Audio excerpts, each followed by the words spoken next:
C'était important pour moi qu'il y ait tout ce parcours de réappropriation du corps parce que c'est tellement le sujet de ce film dans lequel Dalva, elle commence comme objet du désir de son père.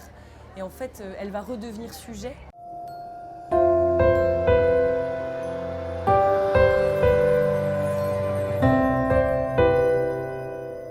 L'idée de ce film, elle est née d'un imbroglio de plusieurs choses. Il y a déjà la thématique de l'emprise, qui est une thématique qui m'est assez personnelle, que j'ai déjà explorée dans mes précédents courts-métrages, et que là j'ai eu envie d'explorer à fond dans ce premier long.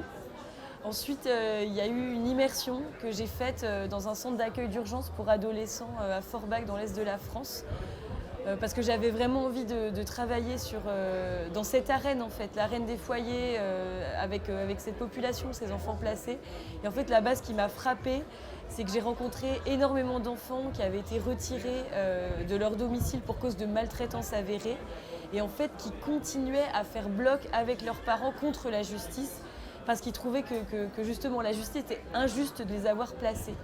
Et finalement, la souffrance qu'ils vivaient était beaucoup plus générée par le fait d'être placés que par les maltraitances qu'ils avaient subies. De tout ça est né le personnage de Dalva, et je me suis demandé mais qui serait cet enfant à l'âge de 12 ans, à l'âge des premiers émois, des premières histoires d'amour, à l'âge de la puberté aussi. Qu'est-ce qu'elle vivrait en fait?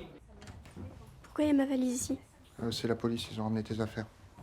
Pour les fringues, tu verras, ils ont trouvé que ça et ils ont cherché un portable. T'en as un? Non, mais je veux pas rester ici, moi.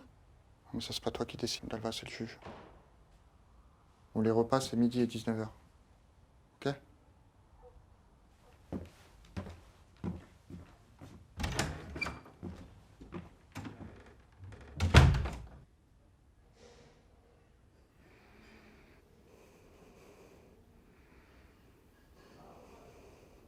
La particularité de Zelda, c'est que c'est quelqu'un qui est extrêmement cérébral, alors que Dalva, c'est quelqu'un qui est très viscéral et qui est sous emprise et qui réfléchit pas, qui est comme ça, qui a des œillères autour des yeux et puis qui fonce vers un point tout le temps, alors que Zelda est tellement consciente, tellement réfléchie.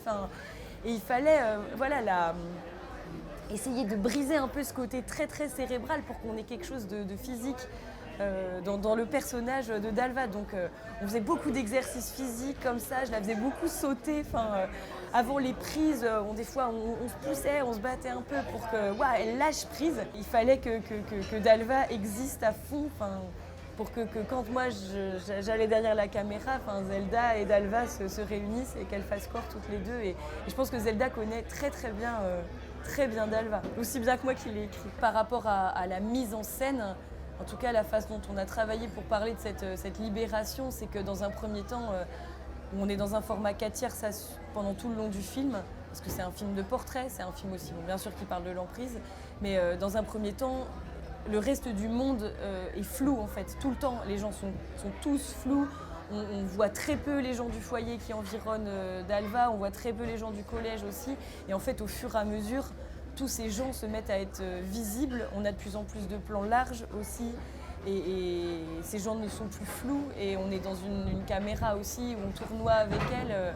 Et c'est comme ça qu'on montre cette libération. C'était important pour moi qu'il y ait tout ce parcours de réappropriation du corps parce que c'est tellement le sujet de ce film dans lequel Dalva, elle commence comme objet du désir de son père. Et en fait, elle va redevenir sujet. Voilà. Et c'est quelqu'un à qui on a volé l'enfance, on a volé l'adolescence. Et elle va découvrir tout ça au contact notamment de Samia, qui est vraiment une adolescente en puissance, qui est contre les adultes, qui a sa chambre à elle, qui a son territoire en fait. Dalva, elle va aller se nourrir, puiser dans toute cette réalité dont elle a été complètement écartée pendant des années. Parce qu'on va le comprendre, en fait, on comprend que le père ne la séquestre pas au sens propre du terme, elle n'est pas enfermée dans une cave, parce qu'on comprend qu'il va faire les magasins avec elle, qu'il y a aussi toute une vie qu'ils font ensemble tous les deux, mais par contre on comprend qu'elle n'est pas scolarisée, mais que c'est lui qui lui fait l'école aussi à la maison. Et pour Dalva, en fait, elle va aussi s'imprégner de tout ce qui l'environne, le monde du collège, le monde du foyer, et tous ces deux mondes qui sont vraiment très différents, mais qui transpirent l'adolescence.